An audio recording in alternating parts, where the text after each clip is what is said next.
Welcome to the Black Jedi, the blackest Star Wars show in the galaxy. Because even in the light, there's darkness.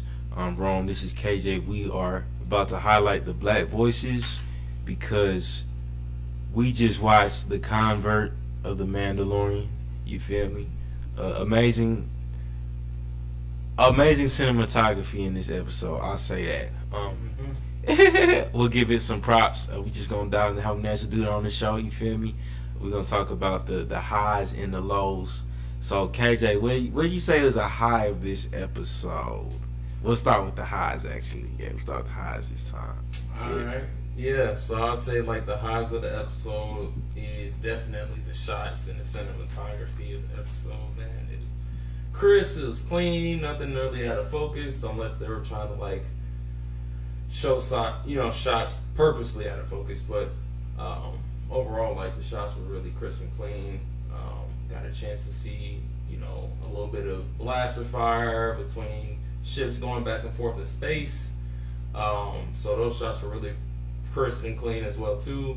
And some of the shots with Dr. Pershing was pretty good. I forgot the name of that Gideon's like soldier, but just kind of like those interactions between those two were pretty crisp and clean. And we got a lot of shots from Coruscant.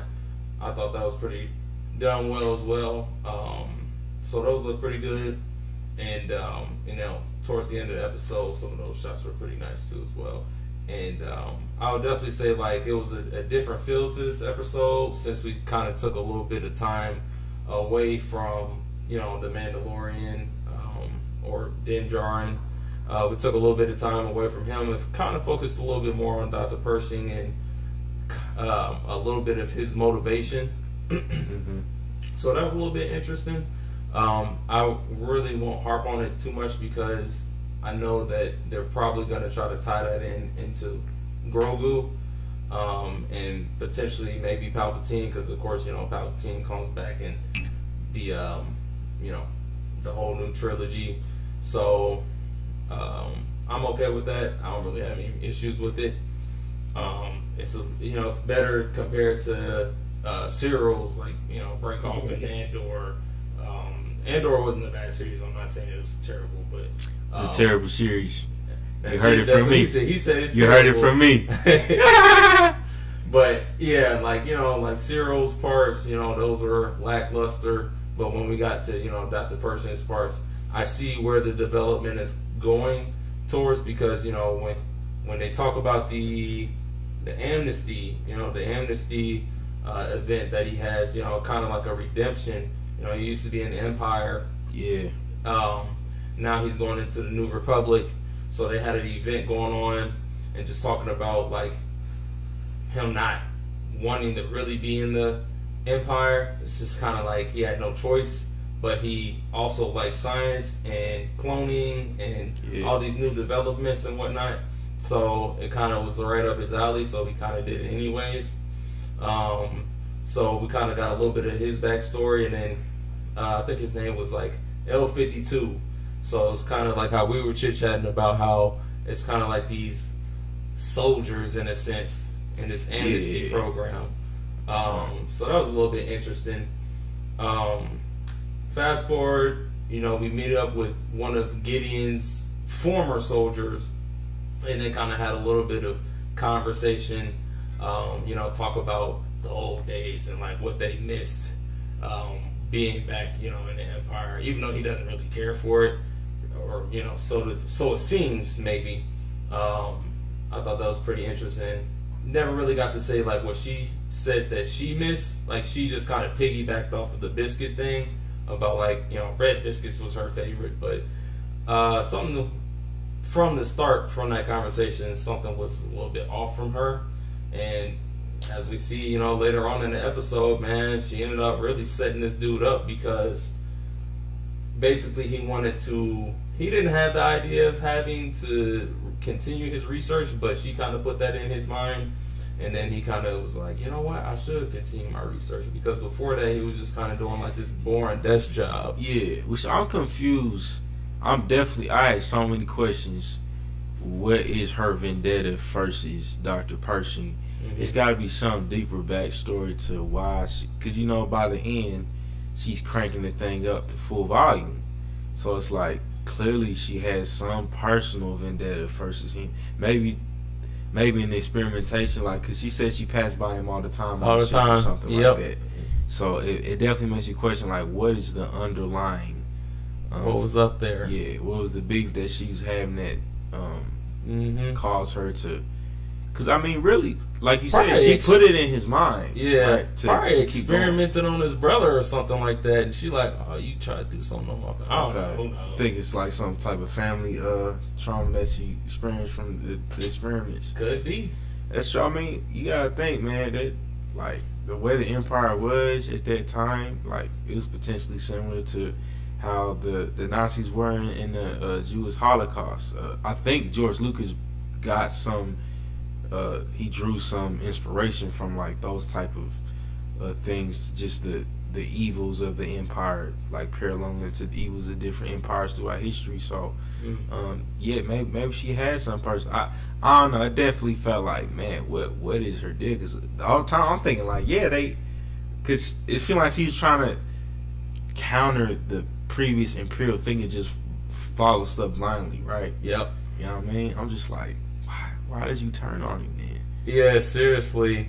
But yeah, I thought that was really good development with, some of Pershing's scenes. Like when he first starts at like that therapeutic robot, him having that conference with that therapist robot. Yeah. Asking like, do you feel resentment against the New Republic and like the representatives? Do you feel like you are having trouble in this? And he's quickly answering no. But as he comes back every single time, his no starts to be like a slow reply, as if he's like switching his answers up.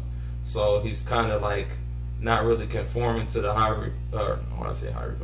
conforming to the New Republic. Each time he has a intervention, with the therapist, so you can slowly see that he's like shifting away from that. So I thought that was really good seeing that. So yeah, that was pretty cool. And then with the scene when they went to gather the cloning equipment, or just like just regular doctor equipment that he needed for his research. We saw Star Destroyer in the shipyard. That was pretty cool to see. So that was a nice little callback as well. And again, we're on Coruscant. I believe this is like the first time that we ever really see Coruscant like after the fall of the Empire. So I thought that was a pretty cool little nod on that one. But overall, like I enjoyed the episode. It wasn't really anything like out of the ordinary. Probably besides, well, you know what? We're gonna get into the bad anyways. What did you have in mind on the good for the highs? This is a great question. Well, I guess you stay on the high. Well, I was wondering why, if he would have said no to those questions, what would have happened? You know what I'm saying? Would they try to make him reintegrate, reprocess, whatever? But definitely, the high for me was the beginning and the end. Because I came to the Mandalorian for the Mandalorian. You feel me? Yeah, it wasn't a bad side story. I think my favorite part was the ship scene at the beginning, just the action. I felt like it rivaled that of Luthen's in Andor. Best part of the Andor series was Luthen, by the way. Y'all can put that on the record too. Because that's that one ship scene he had. KJ had to correct me. He's like, "You think this was better than Luthen scene?" Because I said this was the best space battle we've gotten since Disney restarted the franchise. Just the tight shots they had. They were crispy. It was crispy. And then her place getting bombed. Bo-Katan's place getting bombed. It's like, yo, this is serious right now. And then all the Titan receptors coming in. So. I really felt like that was the peak of it. You feel me? And then from there, it's kind of like everything kind of felt like rise to action, because the whole time I'm thinking, okay, how is this going to relate and tie into the mainline story of the Mandalorian, which I think it is going to dive into. Maybe is Grogu a clone of Yoda? I don't know. That's kind of my speculation, prediction. Maybe that's part of what it is. But then, like KJ mentioned, like with the Emperor having been cloned, maybe that was what it was a part of. We just don't know. I mean, it definitely makes me think that Grogu is a clone because of the fact that back in the original, like Mandalorian, I think it's like episode 1 or 2, right? We're seeing them trying to recover this asset, right? And it ends up being Grogu, and I think, and then it definitely makes me question. I feel like maybe Grogu's a clone of Yoda. You feel me? There's a chance. I think it's Just a high speculation. I think it's a high possibility, man. But you never know. You feel me? Because I don't know. We didn't see Yoda with a little dime piece or nothing. You feel me? Or if him and Yoda was getting it, I don't know, man. You feel me? But I would be curious to see how it ties in. You feel me? How does this tie in? But the end was hard too. I really like. Yeah, well, it was.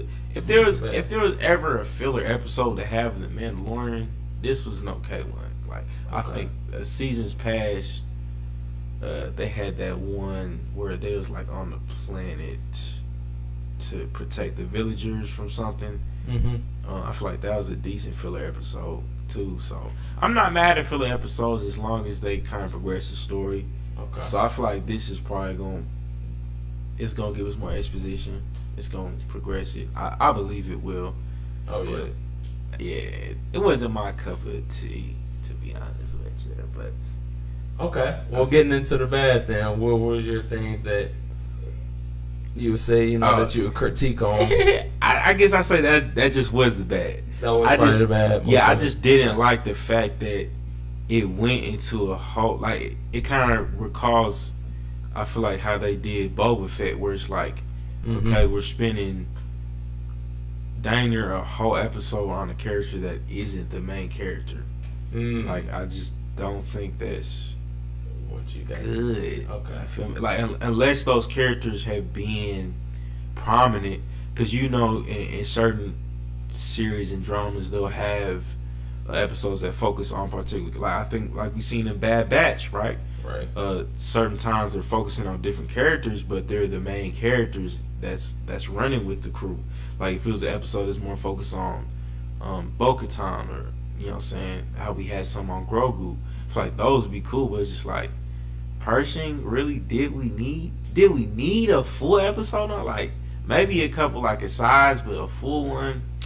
And that's a stretch. Yeah, I feel like it was a stretch. Like, I think you could have given enough backstory without having to do 37 minutes of this type of backstory. But that's just me. I don't know. Maybe they got some of their sleeve that they couldn't, that they felt like they had to lay it all the way out. I also didn't like how Disney it felt.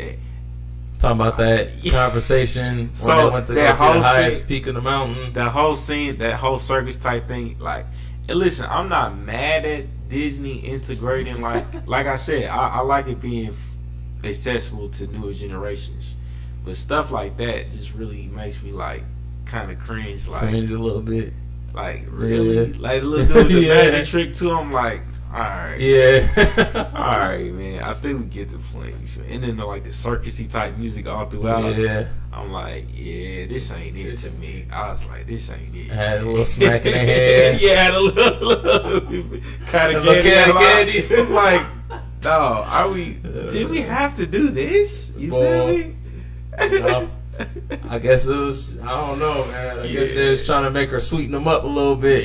Yeah. So Maybe she let his guard down, you feel me? Yeah. But I feel like that wasn't it, man. Me either. That was... It kind of took like the seriousness away from the episode and like the series. Like, I like the balance of Grogu and the Mando. I feel like they play off of like the comedic relief that comes from that, and just kind of like the lightheartedness that comes from that as a perfect edge, right? That's not too overbalanced. I agree. But I think when it came to this, it just definitely felt like that's what I'm saying.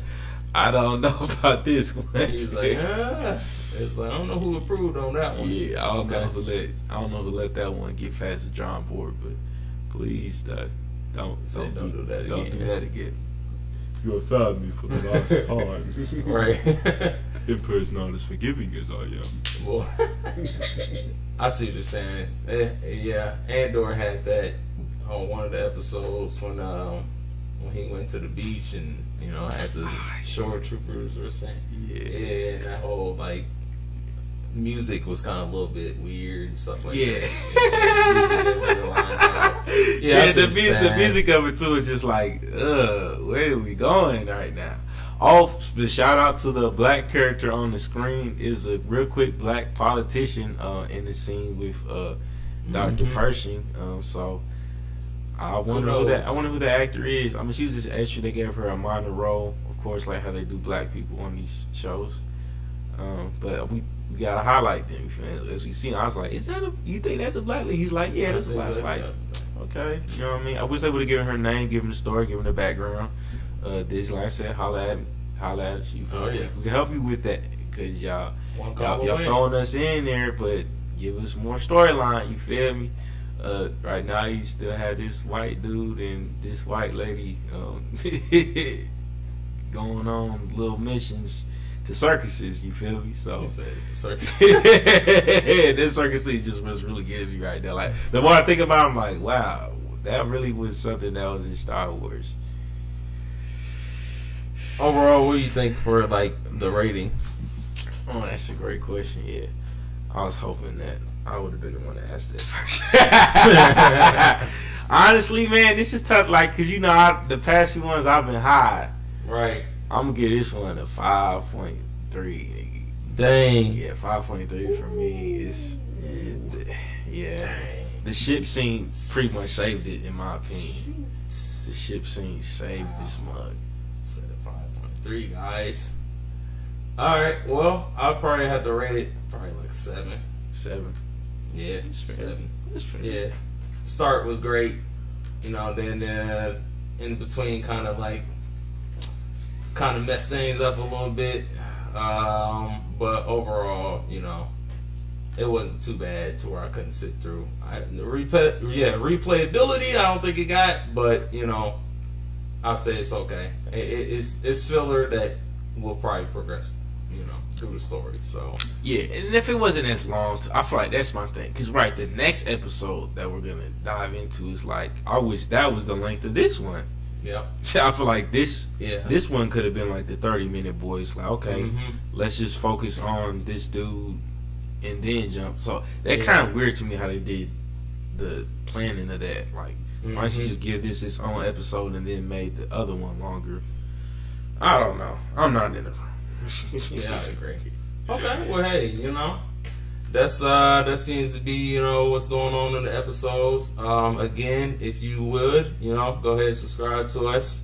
Of course, like the video and keep it moving, man. Let us know your thoughts. Anything you want to recap on? What did y'all rate this? Like, let us know in the comments. We love to hear your thoughts. You feel me? So this is the Blackest Star Wars show in the galaxy. We'll see you on the next one. Peace.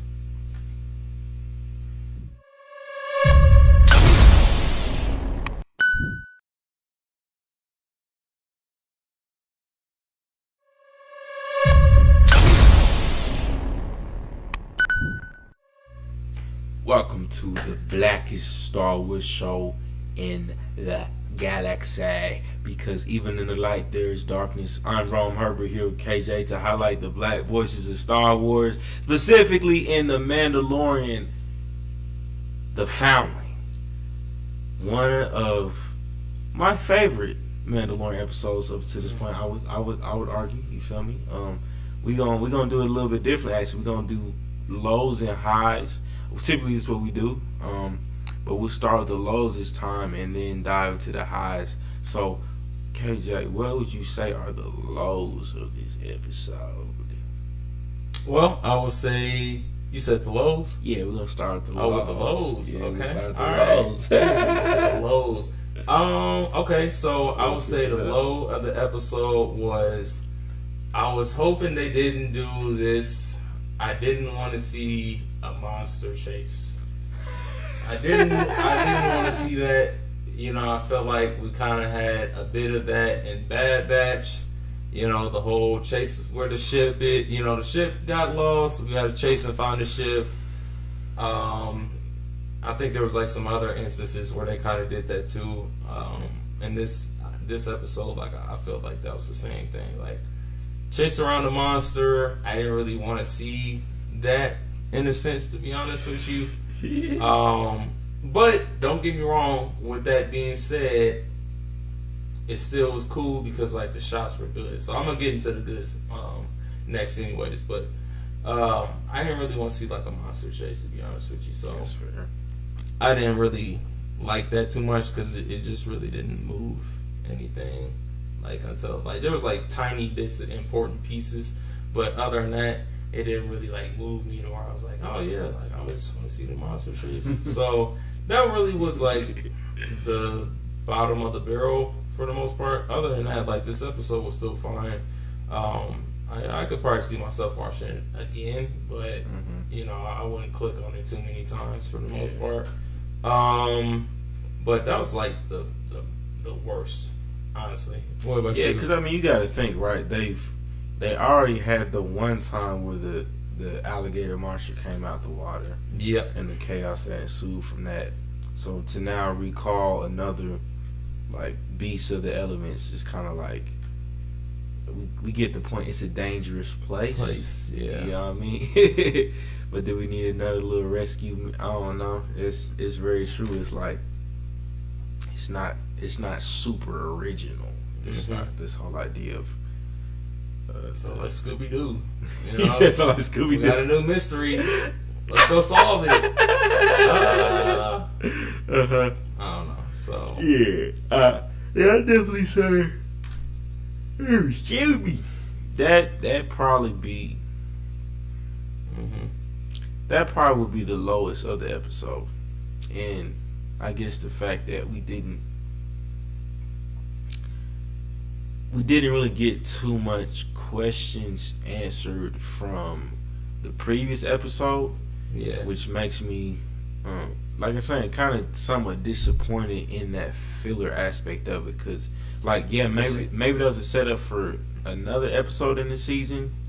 But it's kind of like, man, we just endured a 37-minute spiel for this episode that didn't seem to have anything to do with learning more. Yeah, kind of like an album, like it was like the sequence was off. Yeah, the sequence was that's the perfect example. Yeah, it's like the story. That was really great. Yeah, you using your bag on that because it's like, dog, like why did we listen to that song? Yeah, why did we? Right. Why was this on the project? This definitely was a skip. You feel me?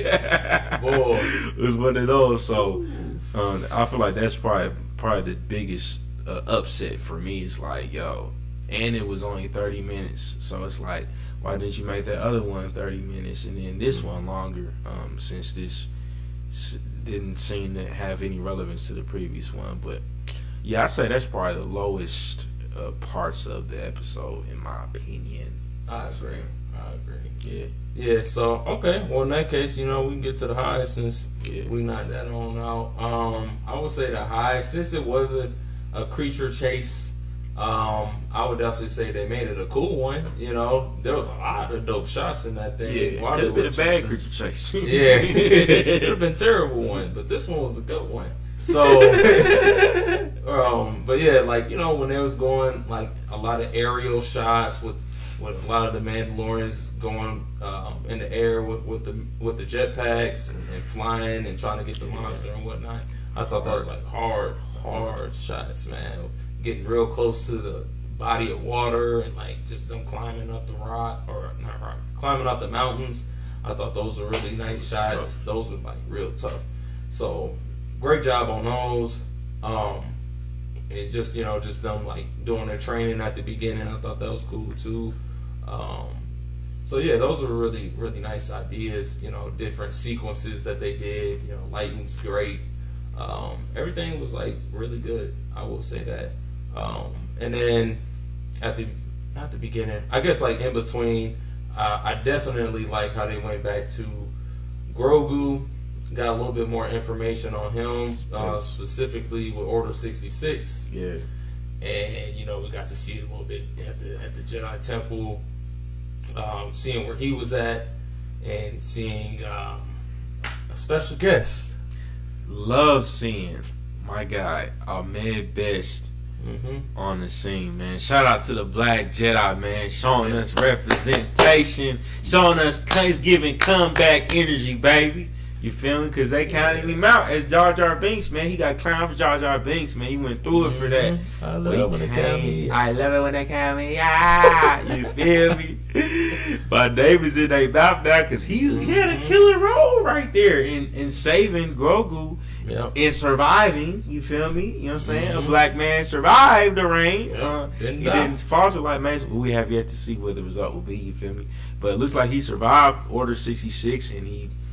You know what I mean? Kept it pushing. So I love seeing that too. Yeah, I love seeing that. Oh yeah. Yeah, I thought that was dope. I was like, I know him. Yeah, Candace putting it out, man. I know this guy. I'm pretty sure we talked about it. Let's go back. The Black Jedi season 1. I watched that. Cough, cough. We talked about him. Go watch that video. Don't sleep. But yeah, I thought that was awesome. They brought him in there. Yeah, man, that was great. If we can get more callbacks, maybe something in the future for him to pop up in more scenes, that'd be cool. I think that'd be cool. But yeah, and even with like going back to Grogu, I thought his training little sequence was cool. Yes, that sequence was hard. Man. Flipping around like Yoda. Love that. I love that himself. Yeah, man, that part was so hard, man. Cause I just love the balance, like seeing his like growth and development, and then just the comedy of it, but then also just like because he got potential, man. Yeah, and he just shows out at those certain moments. It's fun to watch, in my opinion. It is. It's fun to watch that. It's gonna be really good seeing like how well he develops like over the years, and what they can do with them. Just don't trash the character, man. Please don't trash the character. Facts. But yeah, seeing this train sequence and seeing getting that armor made, and those shots were really nice too. Great. Seeing, like great shots. Making that Beskar. Yeah, the little thing coming down and he's in the back. That was hard. Yeah, like great cinematography. Oh yeah, whoever did that. Hey, great idea. That's in y'all bag. Yeah. Oh yeah, they really been in their bag, honestly, with those shots, to be honest. But yeah, those were nice. And then with I think what was his name? Not Pre Vizsla, but Oz Vizsla. Vizsla. We ended up. I guess that was his son. So we didn't even know that. I had so many questions after that. So it's a part of the Jedi that maybe hide your kids, but do they like? You know what I'm saying? I'm dead. Keep all their armor on. That just feels so inhuman. Yeah. It's like their helmets and stuff is on, and then they just making babies. It's just no emotional attachment. You feel me? I don't know. If you think about it, it's like how are they reproducing? Or are they? Because families can also be from other cultures. So is that what it is too? Like you just claim certain families as your family, or are they actually reproducing and making babies under them? Man, I don't know. It gave me so many questions. Like, yeah, this is the way. This is the way.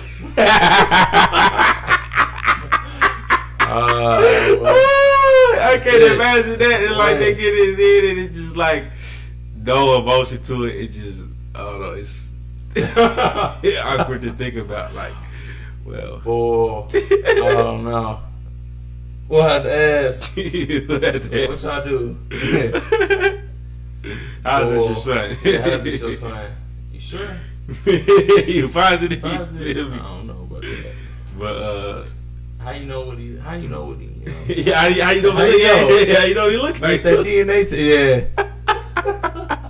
You are not the father.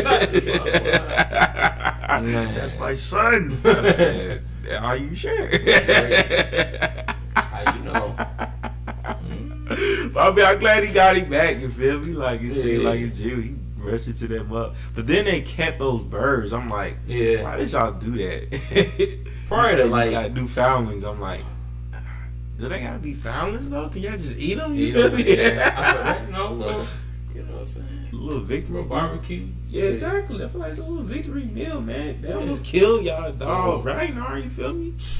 I guess, you know, in a sense, they're probably gonna try to like claim them or like I don't know, Like train them up as like and like ride them or something. Probably. That would be hard. Yeah, I that'd be think hard. that's my You feel me? guess. Yeah, Yeah. I like that. That'd be hard too. Uh-oh. Then I like the little nod. I feel like it's somewhat a nod to episode 1, right? The Qui-Gon, there's always a bigger fish type joint when the thing fell in the water and then the thing. Yep. Yeah. I feel like that moments like that. Mm-hmm. Yeah, that was a great one too. I was like, hey, fall in the water. And I was like, hey, actually, never mind. Yeah, it's Don't like, fall in the water. Never mind. Right. Yeah, that one was lurking while you were ready. Hey. You smell that, man? Hey, bro, was just sitting there with a bag of popcorn in the water, just looking. Like nice little snack. Yeah, Right. He said somebody gonna get this work today. Mhm. Got all these teeth and need to bite on something. Right. Man. You feel me?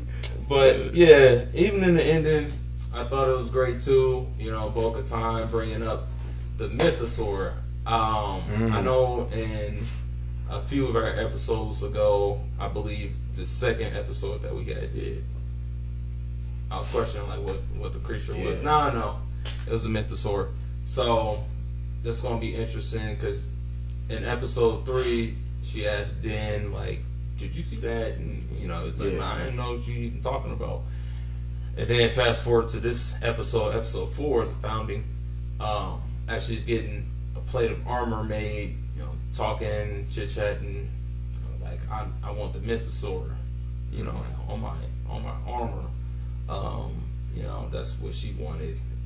So it's gonna be interesting seeing like what she's planning. I'm guessing, you know, trying to conquer this mythosaur and, you know, then the Darksaber. So, you know, there's probably like some sort of motive because, you know, she gave a lot of different strange looks and a lot of different interest in the mythosaur. So we don't know, you know, quite yet what's going to happen with that. But, you know, even after she got done talking about the mythosaur, you know, the lady was just like, this is the way. So something different, something, I don't know, interesting about her too. So we just don't know about her. Which I can say on top of that, which I think is making this, it's an interesting character development for Bo-Katan specifically because, you know, she's the one that came in very skeptical, right?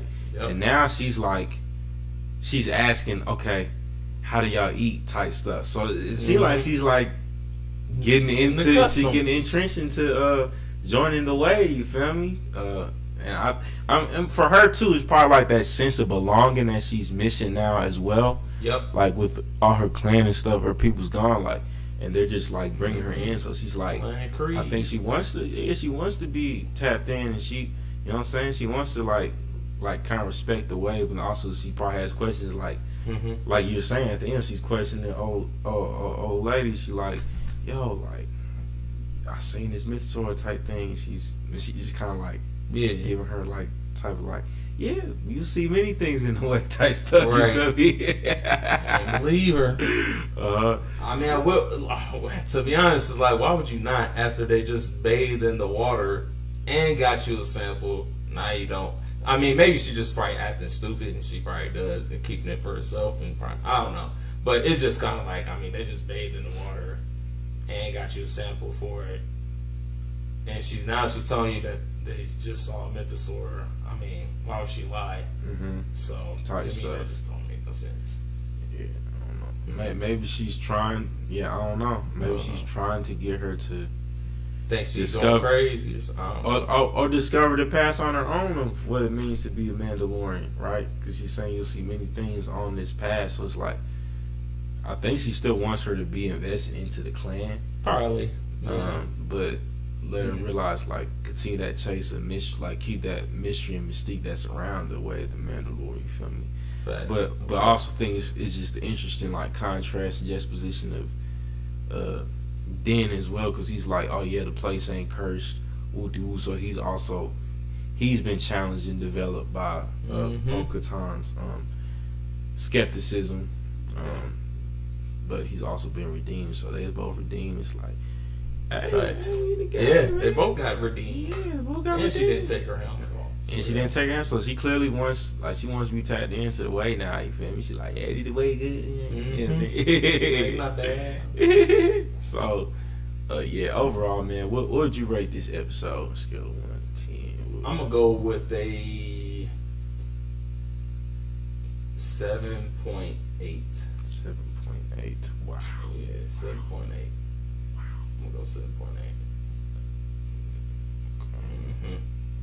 This one I come with. What about you?